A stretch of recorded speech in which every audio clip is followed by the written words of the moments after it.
Voilà, mesdames et messieurs, Shavua Tov d'abord, et bien sûr, c'est la Iloula de Rachel Imenu. C'est la date qu'ils nous ont donnée dans le livre de Seder Olam, là où il y a écrit toutes les dates, là où ils sont nés les Shevatim, là où ils sont nés les Avot, quelle date, quelle pas date, il y a tout dedans, tout. Il s'appelle le livre Seder Olam. Rachel Imenu, elle a eu quelque chose, une vie courte, 36 ans, mais ce qu'elle a fait en 36 ans, ni Abraham, ni Yitzhak, ni Yaakov n'ont pu le faire. C'est extraordinaire de dire une chose pareille. Rachel Imenu, elle est morte à Bethléem. Bethléem, c'est à peu près loin de, on va dire, 20 kilomètres de Me'arat HaMachpelah, là où il y a Abraham, Yitzhak et Yaakov. Le problème, il est comment Rachel Imenu, qui était le principal de la maison, puisque quand Yaakov il a appelé ses enfants pour qu'ils aillent en Égypte, il leur a dit à tous ses enfants, Atem yedatem, vous savez, Kishenaim yaldali ishti, 2 enfants, elle m'a donné ma femme, mon 2 enfants. Il manquait que Yosef. Il a 11 enfants devant et il dit, vous savez, ma femme, elle m'a donné 2 enfants. Ça veut dire ma femme, il parlait de Rachel. Rachel, elle a donné Yosef et Binyamin. Ah, il y a Léa. Léa, c'est une femme qui est venue après coup. Lui, le premier soir, il croyait dormir avec qui? Avec Rachel. Et le matin, il voit que c'est Léa. Et vous allez voir pourquoi. Réhouven, qui est sorti de Léa, il n'a pas eu la part en Eretz Israël elle-même, au dehors d'Israël, au-delà du Jourdain, parce que la tête de Yaakov n'était pas pour Léa. D'accord? La première chose. La deuxième chose, ils disent nos Chachamim, pourquoi il n'a pas divorcé? Enfin, divorcé. À Rambam, il dit que les Goïm, Béné Noah, et s'ils disent à sa femme 3 fois, va-t'en, je ne veux plus rester avec toi, elle est divorcée. Il n'y a pas de dinim de guet chez une femme, chez une Goya. On va écrire un guet, il n'y a pas tout ça. Pourquoi, quand il a vu que c'était Léa, il a gardé? Yaakov, n'oublions pas, c'est un croyant. On oublie chaque fois qu'on croit en Dieu. Si avec toutes les précautions qu'il a prises, et il a donné un code incassable à Rachel, et c'est Léa qui a eu le code, c'est que c'est Mina Shamayim. C'est que ça vient de Dieu, ça vient pas de la personne humaine. Alors il a gardé, ok? Alors, après qu'il a eu ça, mais en tout cas, le principal de la maison, on dit dans le Hallel, Akeret Habayit. Akeret Habayit, la principale de la maison, il dit le Midrash, c'est Rachel. Après, il y a écrit Em Abanim Semecha. La mère des enfants, elle est contente, c'est Léa. Mais Akeret Habayit, c'est Rachel. Rachel, Yaakov, il a dit à Yosef, ne m'en veux pas. Ne m'en veux pas que j'ai enterré ta mère à Bethléem. Parce que Yosef, il aurait pu dire, enfin, il se comprenait, Yosef et tout ça, c'était des grands personnages. Ils se comprenaient sans se parler. Il lui dit, je sais que tu m'en veux, que j'ai enterré ta mère, Rachel, à Bethléem. Je sais que tu m'en veux, mais c'est Dieu qui l'a voulu. Et les Chachamim me disent encore un peu plus. C'est pas que c'est Dieu qui l'a voulu, c'est elle qui a voulu. Pourquoi? Les Chachamim, ils ont dit que quand Nabucodonosor est venu et a détruit le premier temple, dans leur retour, il les a pris pour les amener en Babylonie. Dans la route, ils se sont arrêtés à la tombe de Rachel. Et ils ont prié, et Rachel leur disait, mes enfants, quoi mes enfants? Ne vous découragez pas. Et ça, même Léa, elle aurait pu le dire. Hein, Manu? Il n'y a pas que Rachel. Rachel leur a dit, ne vous découragez pas. Même Léa, elle aurait pu dire. Même les autres femmes de Yaakov, elle aurait pu dire. Alors vous allez entendre quelque chose que peut-être vous avez écouté il y a 2 ans de moi et qu'il faut le garder dans la tête bien comme il faut.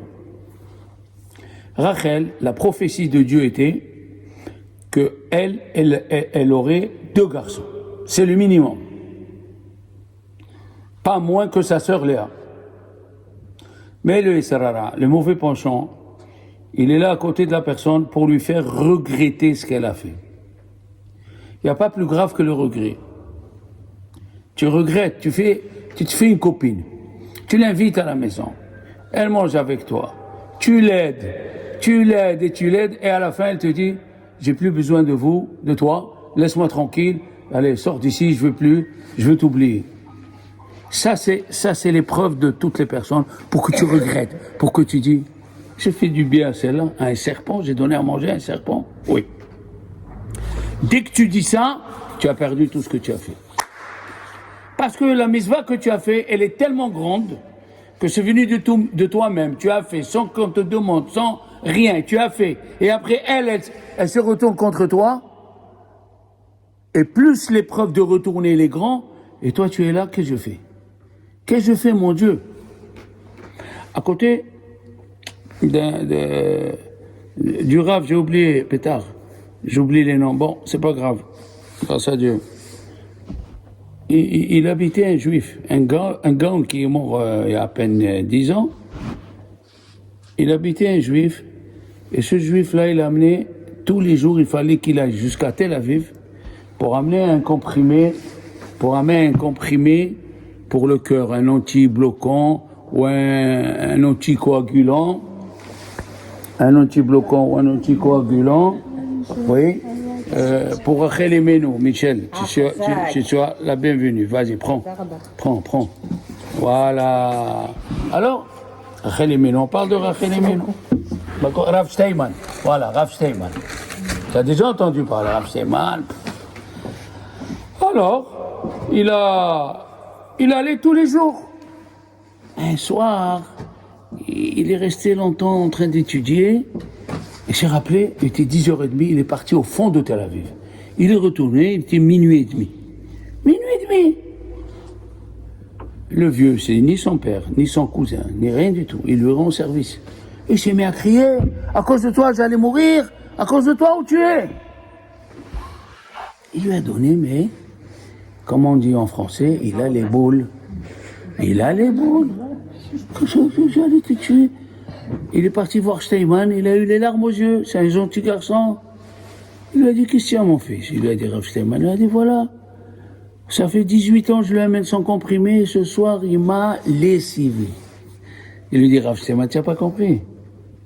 Tu as créé un ange,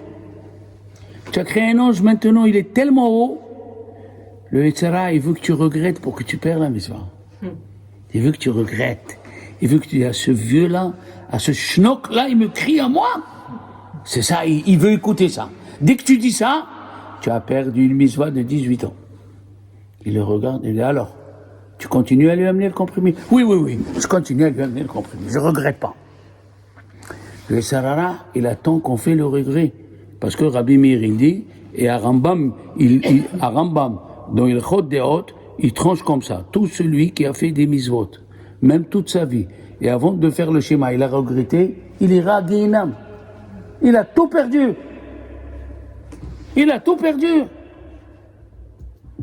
Il attend. Tu fais tout pour ton mari, admettons, on va dire. Tu fais tout. La nappe, sans le plastique, comme ça, les verres, le Pepsi Max, tu lui fais tous ces petits caprices. Et tu lui dis, tu es content, chérie, tu es content, tu as vu, regarde. Ah bah, toutes les femmes, ils le font, hein, tu n'as pas toutes les femmes, Qu'est-ce que tu fais, pétard, si tu avais un bazooka dans la main? Oh là là. Il attend. Une fois, il y a un monsieur, il attendait les bus. Vous savez où les religieux, ils bronzent? À l'attente des bus. C'est une demi-heure, tu attends le bus et tu es sous le soleil. Alors il attendait son bus, et tu vois le bus qui arrive, et un copain, lui dit, tu peux me faire la monnaie? Il prend la monnaie, il dit, aïe, après il dit, non, pas aïe, je te fais la monnaie. Alors son copain lui dit, c'est quoi, aïe, pas aïe, c'est quoi? Il lui a dit, quand j'ai vu mon bus, que ça fait une demi-heure que j'attends, si je te fais la monnaie, j'ai dit, aïe, je vais perdre le bus. Ça veut dire que je regrette ce que je suis en train de te faire. Après, il dit, non, il n'y a pas d'aïe ici. Je perds le bus et je garde la mitzvah. Alors, Rachel et Menou, d'abord. Les femmes, vous avez quelque chose que nous, on n'a pas. D'abord. le pouvoir de se taire. C'est pas possible. Le pouvoir de se taire. Rachel, elle a cru qu'au bout de 7 ans, c'est elle qui va se marier. Et qu'est-ce qu'il faisait Yaakov? Il lui envoyait des cadeaux, comme tous les fiancés. Il envoyait des fleurs, il envoyait un petit bijou, quelque chose, et il écrivait à l'intention de ma fiancée. Et Lavan, il ajoutait ma fiancée Léa. Vous voyez, Rachel, elle voyait. Mais tu t'imagines, tu vois l'envoyé spécial de Yaakov, il vient vers toi, il vient Lavan, il le prend, il va chez Léa, il lui dit, regarde, ton fiancé t'a envoyé ça. Rachel, elle s'est tue pendant 7 ans. Est-ce que nous, on peut se taire une semaine? Si quelqu'un, il nous a dit quelque chose, que quelqu'un a parlé à notre sujet, on peut se taire? On peut pas. Il faut qu'on se dégage. Rachel Imenu, elle a tout gardé. C'est impossible à un être humain. C'est impossible. Un être humain, il a besoin de parler. Il a besoin. Et Rachel Imenu, le soir du mariage, bon, elle dit peut-être, Rachel, elle se prépare. Il vient à Lavan, il lui dit déshabille-toi. Il prend les habits de Rachel, il les met à Léa. Maintenant, si Léa, elle rentre, elle n'a pas le code.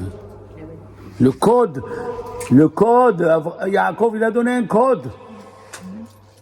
Et Rachel, elle a dit, donc ma sœur, elle va se faire rendre devant tous les invités du village. Elle lui a dit, ils étaient tellement fortes, viens, je vais t'enseigner la Torah. Pas comme certains disent, elle lui a enseigné les misvot de la femme. Non, elle lui a enseigné toute la Torah, et dans toute la Torah, il y a les misvot de la femme. Pourquoi on est obligé de dire ça? Parce que par la suite, Léa, elle est venue, elle a dit à Rachel, ça ne te suffit pas que tu as pris mon mari. Je vais prendre aussi les mandragores. Pour les mandragores, quand elle a oublié que Rachel lui a donné les signes, elle lui a pas donné, sinon Rachel, elle va s'appeler ingrate, c'est pas possible. Léa Imenu, plutôt, elle va s'appeler ingrate, c'est pas possible. Alors, elle lui a tout enseigné, et dans tout ce qu'elle a enseigné, il y avait les misvot des femmes. Ok. Alors maintenant, Rachel, elle a eu la prophétie qu'elle va pas être moins que les autres femmes de Yaakov, qu'elle aurait au moins 2 garçons. Bon, elle a eu Yo-Yo, notre Yosef chéri, Yosef Hatzadik. Mais après, dans l'accouchement, d'abord, avant d'avoir Yosef, Léa, elle a eu 6 enfants. Et chaque année est venu le Satan, il disait, regrette, ça y est. Tu as vu, tu as donné, tu n'as pas réussi. Regrette ce que tu as fait. Chaque année, tac, chaque année, le Satan est venu. Ça y est, à Rachel. Et il dit, voilà, ça c'est le premier, le deuxième, le quatrième, le cinquième. À quoi ça sert ce que tu as donné? Faut regretter. Et elle tenait. Elle tenait. Au 6e, elle tenait. Elle s'est mise à prier. Elle a eu Yosef. Après, elle s'est mise à prier. Et regardez ça, la Torah nous raconte ce qu'une sage-femme, elle dit à Rachel. La Torah ne nous raconte pas la sage-femme, ce qu'elle parle. Depuis quand la sage-femme, ses paroles sont ramenées dans la Torah? Il n'y a pas les paroles de la sage-femme de Léa. Et là, les paroles de la sage-femme de Rachel, elle est écrite. C'est écrit Gam ze lecha ben. C'est quoi Gam ze lecha ben? Toi aussi, tu auras un garçon. Et pour dire que tu auras un garçon, il faut 4 mots. Ah, Michel, tu as compris. Elle était en train d'accoucher, Rachel, écoutez bien. Gam ze, Gam d'abord, il est sorti une fille. Le Satan, il vient lui dire, tu as vu, c'est pas un garçon. Regrette ce que tu as fait. Non, après, Zé, ça vient ajouter. Et elle est sortie une deuxième fille. Gam Zé. Et le Satan lui dit, ah, qu'est-ce que tu attends? Tu crois que tu vas avoir une pouponnière dans le ventre? Ça y est, regrette ce que tu as fait. Et là, elle dit, non. Et la sage-femme lui dit, je sens une tête encore. Il sort et lui dit, Lecha ben, tu as un garçon.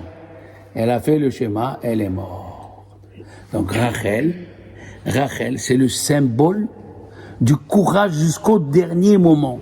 Alors quand ils sont passés, elle ne pouvait pas être enterrée là-bas, Léa. Quand ils sont passés, les Juifs, pour aller en Babylonie, ils sont sortis de leur pays, ils sont sortis de leur ville, ils sont sortis de leur ville. Rachel et Méno, elle leur parlait dans l'oreille. Ne vous découragez pas. Et faites comme moi jusqu'au dernier souffle, tenez. Jusqu'au dernier souffle, tenez. Même si vous êtes au fond, il faut tenir et Dieu vous sauvera. C'est pour ça que Rachel, elle est enterrée là-bas et pas Léa. La force de Rachel, de se taire et de donner du courage. C'est pas facile. C'est pas facile de donner du courage et de se taire en même temps. Rachel et Méno. Et qu'est-ce qui s'est passé? Au moment de la destruction du premier temple, et Dieu, il est venu, il a trouvé Abraham Avinu, il lui a dit, Abraham, tes fils, ils ont fauté. Vous savez, dans l'autre monde, les enfants, on voit la vérité dans l'autre monde. Ici, la vérité, elle est un peu cachée. Et dans l'autre monde, on voit la vérité. Dieu, il a dit à Abraham, tes enfants ont fauté. Il a dit qu'ils meurent. Abraham, tu connais Abraham, on va parler de lui. Mais dans l'autre monde, c'est autre chose. Abraham a venu, il a dit, s'ils sont contre toi, qu'ils meurent. Il veut demander à Ishaq.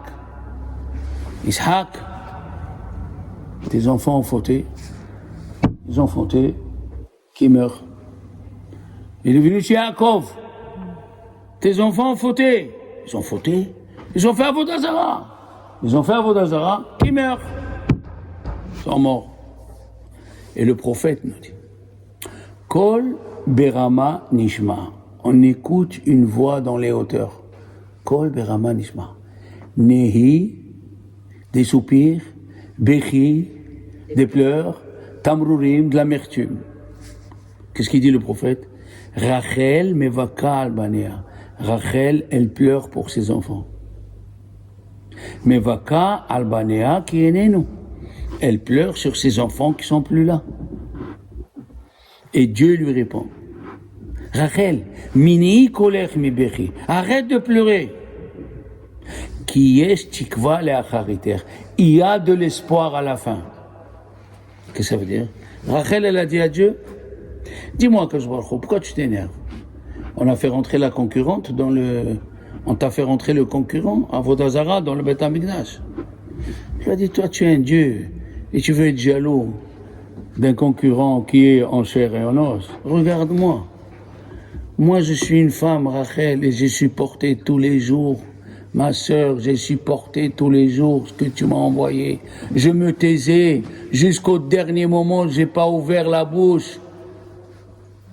Alors moi, je suis plus fort que toi. Elle a dit à Dieu, c'est pas possible. Dieu lui a dit, pour toi, Rachel, pour toi, je reconstruirai le deuxième Beth Amikdash. Et la question, elle est là. Pourquoi on n'énumère pas le mérite de Yitzhak? Essayez de réfléchir. Yitzhak, il a donné sa vie pour Dieu. Pourquoi le mérite d'Isaac n'a pas fait de construire le deuxième Beth Amikdash? Qui qui peut réfléchir? Pourquoi c'est Rachel et Méno et pas Isaac? Vous réfléchissez au moins? Je repose the question. Yitzhak Avinu, il a donné sa vie à Dieu. Quand il y a eu le sacrifice. Hein? Pour le sacrifice. Oui. Pourquoi le mérite du sacrifice qu'on énumère à Rosh Hashanah, il n'est pas aussi puissant que celui de Rachel? Pourquoi? Il ne savait pas, lui, Elle a pleuré. allait être sacrifiée. Qu'est-ce qu'il y a? Elle a pleuré. Il pleure. Et lui aussi, il a eu les larmes. Il ne savait pas, lui, qu'il allait être sacrifié. Il n'a pas été sacrifié réellement. Et il est monté sur l'autel. Écoutez-moi, les enfants. La réponse, elle est fantastique. Si je vous dis à vous et à moi, ils rentrent ici des Arabes, ils nous disent avec les armes, où vous croyez dans le Coran où je vous tue. On se tue, c'est pas un problème pour nous. Mais de mourir tous les jours, c'est pas possible. De mourir tous les jours, que tout le matin ton mari vient et te dit tu es une nulle, tout ce que tu fais tu es hamara, tu es folle, tu es une nulle, tous les jours, et tu te tais, c'est pas possible. Ça, c'est pas possible. De mourir une fois pour Dieu, une fois, on est prêt à rassembler toutes les forces de ce qu'on a, on fait Shema Israël et on meurt. Rachel Imenu, c'est 7 ans et après 8 ans que Léa a eu les enfants et elle est là et elle supporte, elle se tue, elle part pas. Ça, c'est un sacrifice de tous les jours. Pour construire un temple, il faut un sacrifice immense. Immense! Rabbi Yehuda Aftaya, je vous l'ai déjà dit, c'est un grand kabbaliste. Il est venu de Bagdad, il s'est installé à Jérusalem. Il a eu des élèves comme Rabbi Ephraim Cohen, il a eu des grands élèves. Avant la Seconde Guerre mondiale, Michel, tout Israël tremblait que Rommel, qui était en Égypte, va rentrer en Israël et va détruire. Le moufti de Jérusalem disait au grand rabbin, on attend Rommel pour vous exterminer. On attend quand est-ce rentrent les Allemands pour vous exterminer. Qu'est-ce qu'il a fait Rabbi Yehuda Aftaya? Qu'est-ce qui raconte cette histoire? Rabbi Tzhak Kadouri, vous l'avez connu, il est venu à Marseille 2 fois, et il a fait des miracles et des miracles. Alors? Tu n'étais pas né, toi. Hein? Non, si elle n'était pas née. Ah, d'accord. Tu vois un kabbaliste, moi j'ai vu devant moi une femme qui était très malade, elle avait la rectocolite, et le mari lui a dit à Rav Kadouri, devant moi, s'il vous plaît, faites la beracha sur le pain et qu'elle mange un morceau. Il a fait la bracha, et il lui a donné un morceau, elle a mangé, elle a guéri sur le moment. Elle avait plus mal au ventre. Rav Kadouri, il a fait des miracles. Alors, écoutez bien.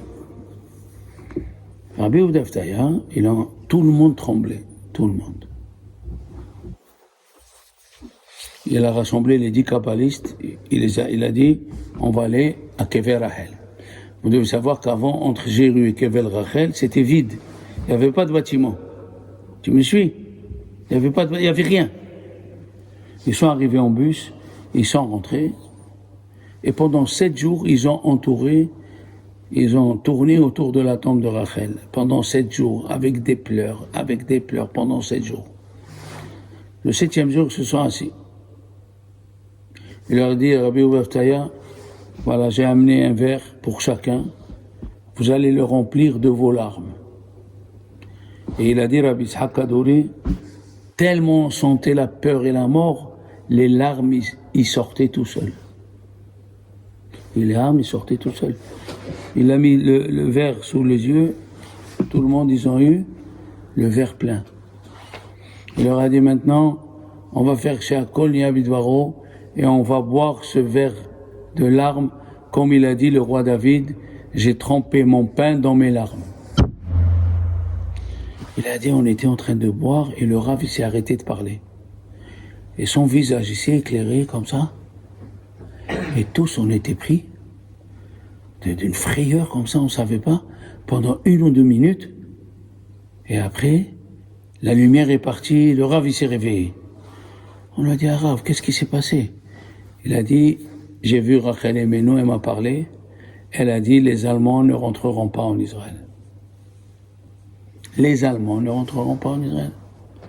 Et la femme du Rav, qui était dans le côté des femmes, elle est rentrée vite, elle a dit, ah Rav, j'ai vu Rachel Imenu, ah Rav, j'ai vu Rachel Imenu. Il lui a dit, nous aussi on l'a vu. Ça c'était presque en 1930, 35, quelque chose comme ça. Maintenant, en 2009, il y avait l'opération militaire israélienne de rentrer à Gaza, en Fer Yetzouka. Et on a raconté qu'il y avait un groupe avec son commandant de 200 soldats qu'ils ont rencontré une femme habillée en blanc, pas en noir comme les Arabes. Elle leur disait, par ici, ne rentrez pas dans cette maison, il y a des pièges. Par ici, elle disparaissait. Et le Rav Batzri, qui est un grand kabbaliste, il a dit, moi je racontais ça parce que j'ai cru. Une fois, j'étais à Tel Aviv pour faire, Tel Aviv, ils sont pas tellement croyants, pour faire une conférence. Et j'ai raconté ça, et tout le monde s'est mis à rire. Rachel Imenu, ça fait 3 siècles, tu racontes. Il s'est levé un monsieur avec une coupe de cheval, là. Et il dit, je peux parler? Il dit oui, il rentre. Il se met debout. Il a dit, Rabotai, moi j'ai vu cette femme blanche. Je faisais partie des 200 soldats. Quoi? Moi je faisais partie des 200 soldats qui ont vu cette femme blanche qui nous dirigeait. Il y a eu le silence. Il a dit, on était 200, elle nous a protégés. Alors, le Rav, il s'est pas dégonflé, il lui a dit, mais quel mérite vous avez eu pour voir Rachel Emenu? Il a dit, parce que pendant l'opération de Ofer Yitzouka, de rentrer à Gaza, c'est nous qu'on gardait la tombe de Rachel Emenu. C'est nous qu'on gardait, 200 personnes ont gardé la tombe de Rachel Emenu, alors c'est nous qu'on a eu le mérite de la voir. Vous savez, n'importe quel juif qui prie, n'importe quelle femme, elle peut avoir ce mérite de voir Rachel Emenu et de prier. Aujourd'hui, c'est... Comment il s'appelle? Dans les astres, hein? On compare Yaakov à quoi, les enfants? Je vais vous le dire. Yosef, il a rêvé que la lune et le soleil et les étoiles viennent se prosterner vers lui. Qu'est-ce qu'il dit Yaakov? Havo navo, est-ce qu'on va venir? Ani, moi, ve'imecha et ta mère, ve'ishtahavot lecha arza. Qu'est-ce que ça veut dire Ani? Qui c'est Ani? Yaakov, Ani. Il s'est comparé au soleil, Yaakov. Ani, ve'imecha. Et comment on le sait que Yaakov c'est le soleil? Parce que quand il est parti pour se marier, il y a écrit qu'il a dormi de bonne heure, qui bat Shemesh, parce que le soleil s'est couché.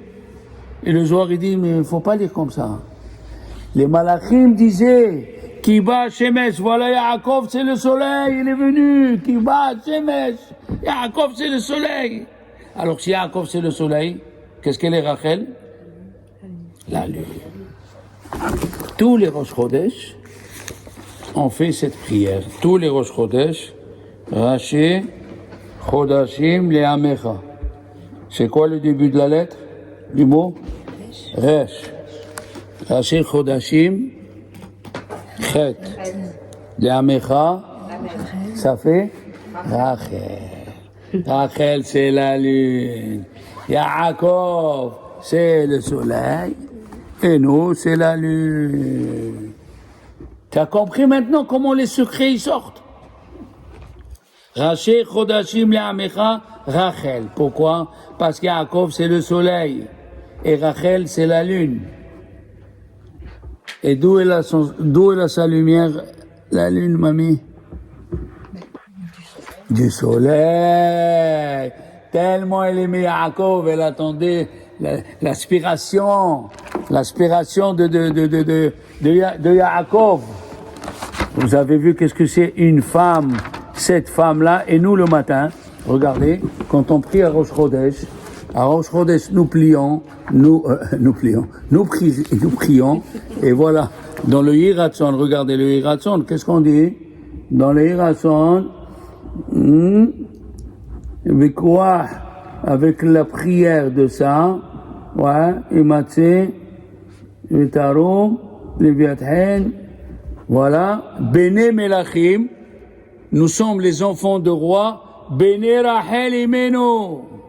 Regardez, à Rosh Chodesh, on lit, Bene Rachel Imenu. Qu'est-ce qu'elle vient faire Rachel à Rosh Chodesh?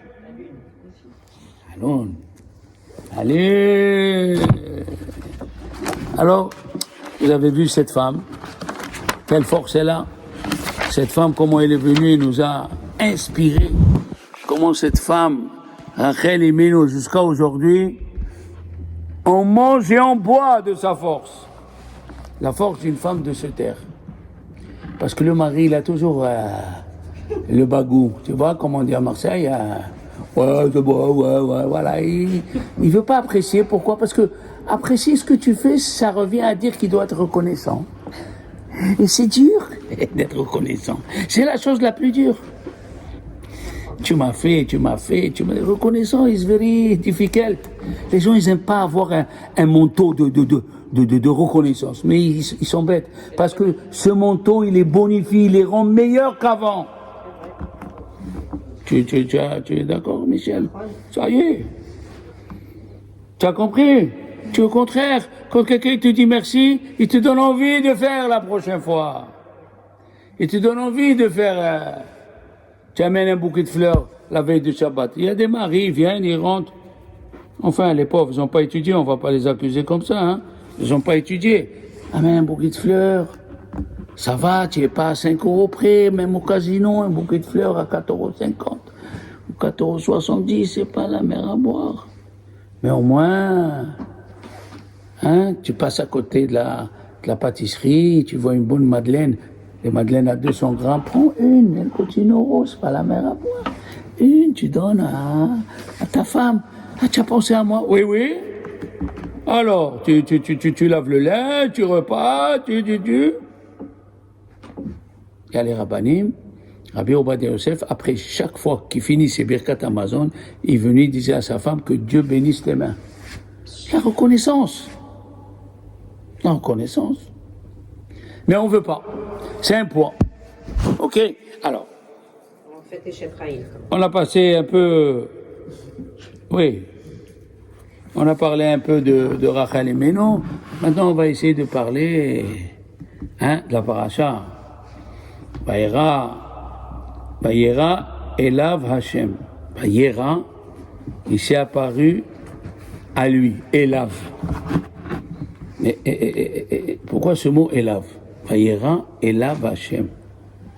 C'est-à-dire, Vayera El Avram. Il faut savoir qu'avant la Mila, Dieu ne parlait pas directement à Abraham. C'est par les anges. C'est par un décodeur. Il voyait quelque chose et il devinait. Après avoir fait la Mila, là il est monté au ciel. Et comme il parle devant Dieu.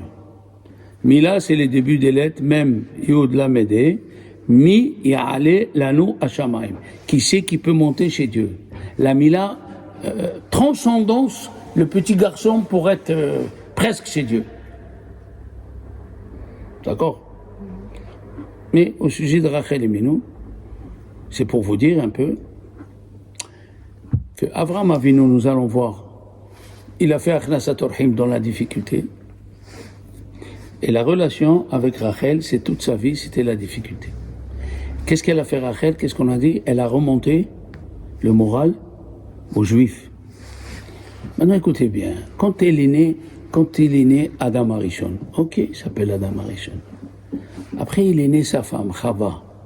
Mais pourquoi il ne lui a pas donné de nom de suite qu'elle est née? Jamais tu as posé cette question. Eh bien sache que moi aussi j'ai jamais posé cette question. Il est né, elle est née devant toi, nomme-la. C'est la question de Rav Eliashiv. Rav Eliashiv, il a posé cette question. Question très forte. Pourquoi tu n'as pas nommé Chava dès le début? Et il répond, quand elle est née, Chava, elle était dans une hauteur presque comme Adam Arishon. Elle comprenait tout, elle voyait tout. De donner un nom à quelqu'un qui est en hauteur, c'est pas tellement judicieux. Mais quand elle a fauté, elle a donné à Adam Arishon le fruit interdit. Elle s'est mise par terre et elle s'est mise à pleurer. J'ai amené la mort, mon mari, elle s'est mise à pleurer. Là, il est venu Adam Arishon. Il lui a remonté le moral. Il a dit, mais non, tu t'appelles Chava, la mère de toute vie. Il lui a dit, ce qui est arrivé, maintenant on recommence une nouvelle vie. Remonter le moral à quelqu'un, c'est pas facile, malgré que tu connais son passé. Eh bien ici aussi, Avraham Avinu, après la Mila, il est devenu une autre personne. Dieu lui a parlé directement.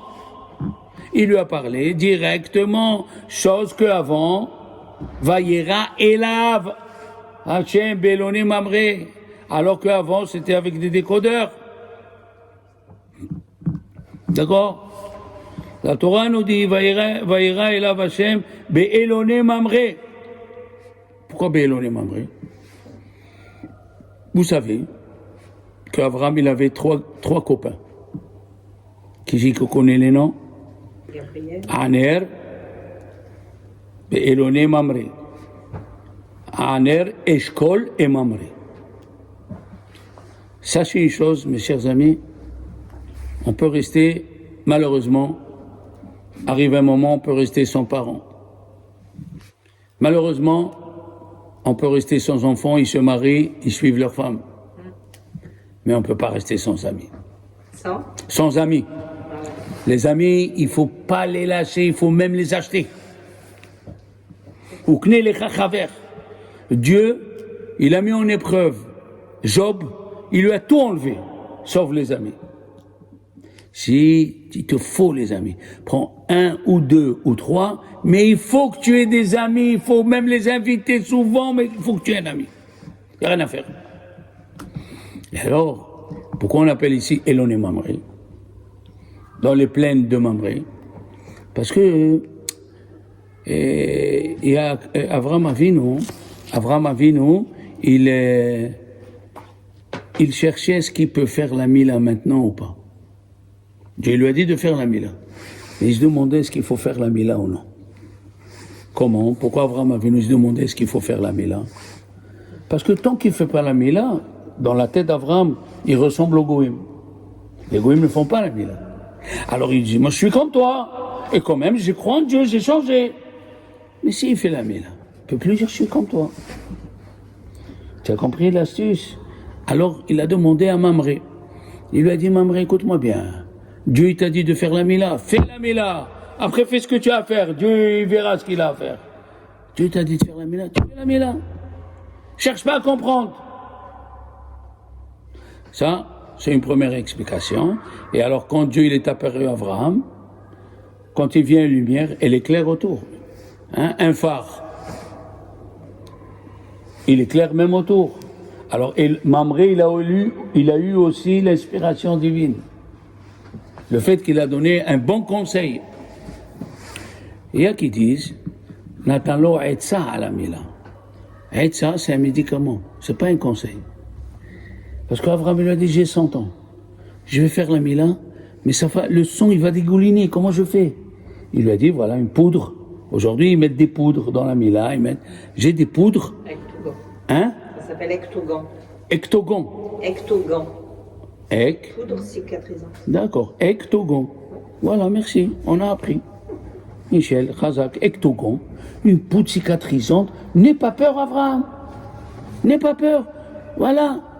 Michel, elle a dit, je te donne un médicament qui s'appelle Etsa. En français, Ectogan. Vous avez bien retenu? Ectogan, pétard. Et qu'est-ce qu'il lui a dit? Il lui a dit qu'au moment de la Mila, je suis quel Shaddai. Et vous savez que le Moël, il doit faire le signe du Shaddai avant de faire la Mila. Le Shin, c'est ça. Shin. Le Dalet, c'est ça. Et le petit Yud, c'est ça. Comme ça, il doit faire avant de prendre le couteau. Shaddai. C'est pas joli, ça? Il y a qui disent qu'il doit lever les mains comme ça. Ça fait Shin. Il doit faire comme ça. C'est le Dalet. Et la Mila, c'est le Yud. Hein? Ça y est, vous apprenez des secrets, hein? Ectogan, là, attention, hein? Bon, alors écoutez bien. Avraham Avinu, il y a qui disent, c'était pas une épreuve pour lui. Il voulait se demander les questions pour faire une épreuve. Vous avez entendu ce que j'ai dit? C'était pas une épreuve pour lui. Dieu lui a déjà parlé. Il voulait que ça soit une épreuve. Alors qu'est-ce qu'il fait? Il va demander, dis-moi, j'allume les bougies pour Shabbat ou pas? Alors que tu les allumes, ça fait 70 ans. J'allume pour que ça te fasse une question et une réponse. Tu comprends? Alors il dit, les Chachamim ils disent, Avraham Avinu, il lui a donné beaucoup de conseils. Il y a qui disent conseils, il y a qui disent, voilà, il y a qui disent un médicament, il y a qui disent c'est pour augmenter, ok? Nos Chachamim ils disent, À la fin de la paracha, vous allez voir, il y a écrit que Avimelech, avec Abraham, il a pris 7 menus bétail, il les a coupés en 2, pour dire nous allons faire une alliance. Est-ce que l'alliance qu'il a fait Abraham avec Avimelech, elle est bien ou non? Dieu, il n'était pas content. Et c'est pour cela que la ville en Israël, elle s'appelle Be'er Sheva. Be'er parce qu'Abraham il a creusé les puits, et Sheva parce qu'ils ont égorgé 7 animaux qui les ont. Et Be'er, pourquoi Be'er? Pourquoi il creusait des puits? Abraham il avait rien à faire, il était chercheur géologique. Non, avant les goïms, ils te faisaient payer l'eau que tu bois dans leur ville. Ils te faisaient payer l'eau que tu bois. Abraham, il a creusé des puits, il distribuait de l'eau gratuite. De l'eau gratuite. Et qu'est-ce qu'il a fait? Il a planté Vaïta Eshel. Dans la paracha d'avant, c'est écrit, il a planté un arbre qu'il a appelé au nom de Dieu. D'accord? Qu'est-ce que c'est? Il a planté Eshel, les enfants. C'est quoi le mot Eshel?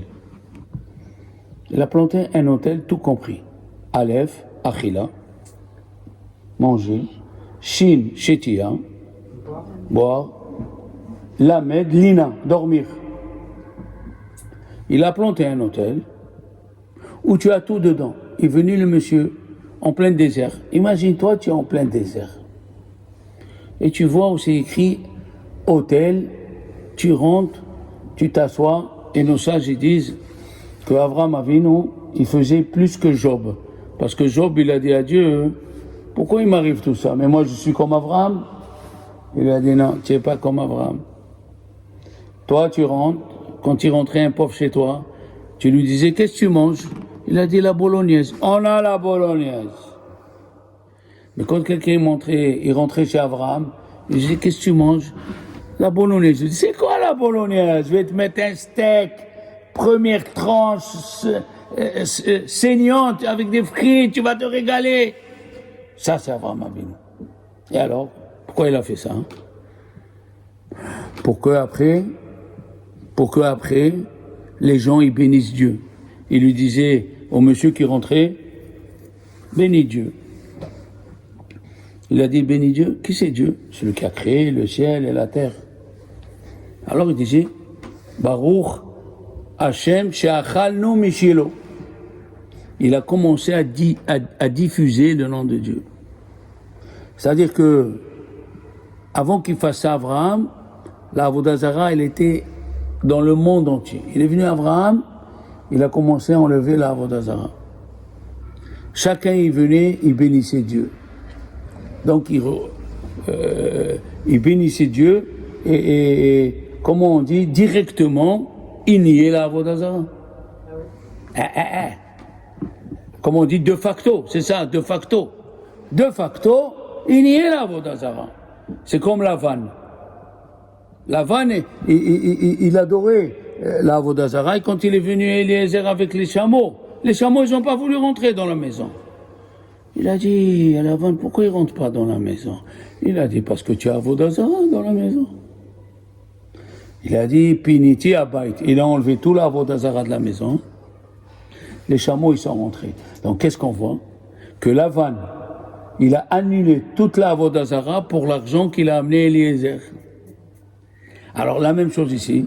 Abraham, il leur disait, bénissez, ou bien, il est venu même Nimrod. Nimrod est venu manger chez Abraham, il dit le Midrash. Il a fini de manger à Nimrod. Il a mangé le steak avec le foie gras dessus, avec les truffes et les champignons d'Ardèche et tout ça. Il lui a dit, maintenant, bénis Dieu. Il lui a dit, pourquoi je vais bénir Dieu? Il a dit, sinon, c'est 60 000 € le repas. Quoi? Mais c'est du vol. Il lui a dit, où tu manges ici? On est en plein désert. Tu sais ce que c'est un Pepsi Max glacé en plein désert? Un Pepsi Max glacé en plein désert, tu sais ce que c'est? Et du Pomerol, du vin de France, du Pomerol en plein désert, tu sais ce que c'est? C'est 60 000 euros ou tu dis bénis Dieu que j'ai mangé de chez lui. Alors il disait, même l'Imrod, il a dit bénis Dieu que j'ai mangé de chez lui. La question elle est qui pose les chachamim, les enfants, une chose fantastique. Pourquoi il leur a appris à faire Birkat Hamazon et pas la première Beracha Motze Lechem Min Haaretz? C'est le Admour de Gour, il pose cette question. Désolé, hein? Question que j'ai jamais posée, moi. C'est fantastique. Il a dit, avant qu'ils mangent, ils n'ont pas encore été influencés par la Kiddusha du manger d'Abraham Avinu. Tu peux pas demander quelque chose à quelqu'un s'il n'a pas l'influence. Après avoir mangé ce qu'il a fait Abraham, la Shechita, et enlever le sang, et préparer dans la Kedusha est rentrée dans leur ventre, tu peux leur demander de faire Birkat Hamazon. Où on a vu ça? J'ai 2 exemples en tête fantastiques. C'est quoi l'influence? Au temps des Romains, les Romains, ils ont eu peur de rentrer dans le Beth Amikdash. Ils ont pris un juif. J'ai oublié le nom, il va me revenir. Ils ont pris un juif. Ils lui ont dit, rentre. Il a dit, si je rentre, je prends la menorah pour moi. Il a dit, rentre. Il est rentré. Il a sorti la menorah. Ils lui ont dit, non, la menorah, c'est pas pour toi. C'est quelque chose de beau. Ça doit être pour un roi, pour un César. Il a dit, rentre une 2e fois et prends ce que tu veux. Il a dit, je peux pas rentrer. Non, j'ai peur. J'ai déjà énervé Dieu une fois. Il demande à Rav Chaim Brisk, mais s'il est rentré, pourquoi il ne rentre pas une 2e fois? Parce que quand il est rentré la première fois, il a eu la Kedusha du Beth Amikdash en lui. La Kedusha du Beth Amikdash en lui a fait de sorte qu'il ne peut plus rentrer une 2e fois. Ça veut dire que quand tu es en présence d'un tzaddik, tu es influencé par le tzaddik. Quand tu es en présence dans la synagogue, est-ce que ça te vient à la tête de jouer aux cartes à la synagogue? C'est pas une question de respect, c'est que tu as l'influence de la synagogue en toi. Dites-moi d'après vous, Pharaon, c'était un menteur ou pas? Oui, c'était un menteur. Bien sûr, c'est un menteur. Comment tu fais les affaires si tu mens pas?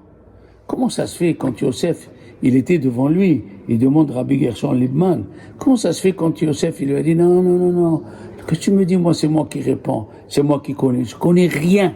Parce que les gens, ils aiment se flatter, hein. Il a dit, moi je connais rien, c'est Dieu qui va te répondre. Comment après il a dit, vous avez vu comment ce monsieur, il a la parole de Dieu dans sa bouche, comment il a avoué la vérité?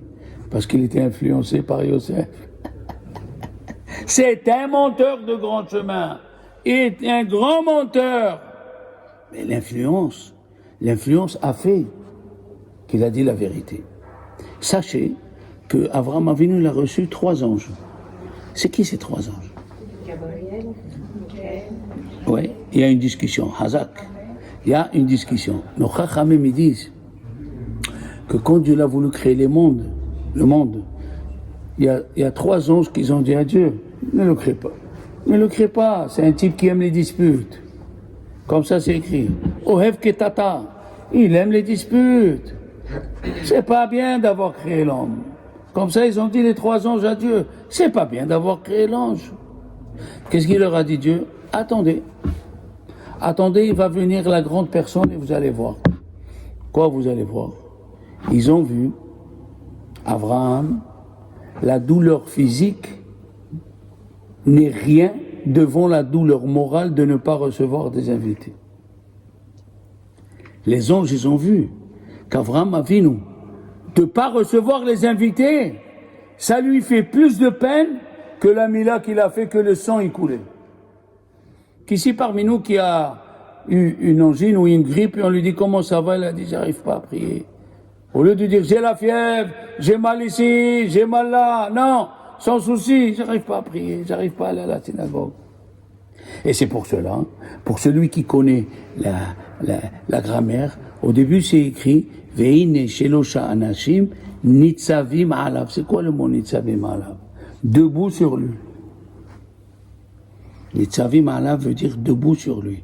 Et à la fin, qu'est-ce qu'il y a écrit? Vehu omed alehem. Et lui, il est debout sur eux. Qu'est-ce que c'est, il est debout sur eux?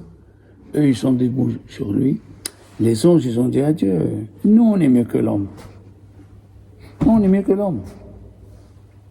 Quand ils ont vu qu'Abraham avait nous, la douleur morale de ne pas recevoir les invités dépasse la douleur physique, ils ont dit, il est plus grand que nous. Donc quand vous avez une mitzvah, regardez, Avraham Avinu, je finis avec ça, toute sa vie il a reçu des invités. Les récompenses qu'il a eues pour ses enfants, c'est que grâce aux invités de cette semaine qu'il a fait la mitzvah de Khnasat Orhim au bout de ses forces. Chaque mot qu'il a dit, on a eu une récompense. Il lui a dit à Sarah, Pétri, fais les pains, Louchi, eh ben on a eu la manne grâce à lui. Il a dit, va chercher de l'eau, on a eu le BR Myriam pendant 40 ans dans le désert grâce à Abraham. Tout ce qu'il a fait, on l'a eu grâce à la mitzvah qu'il a fait dans la difficulté. Et toutes les années avant, il a dit non, il était riche, il avait des serviteurs. Une bonne semaine.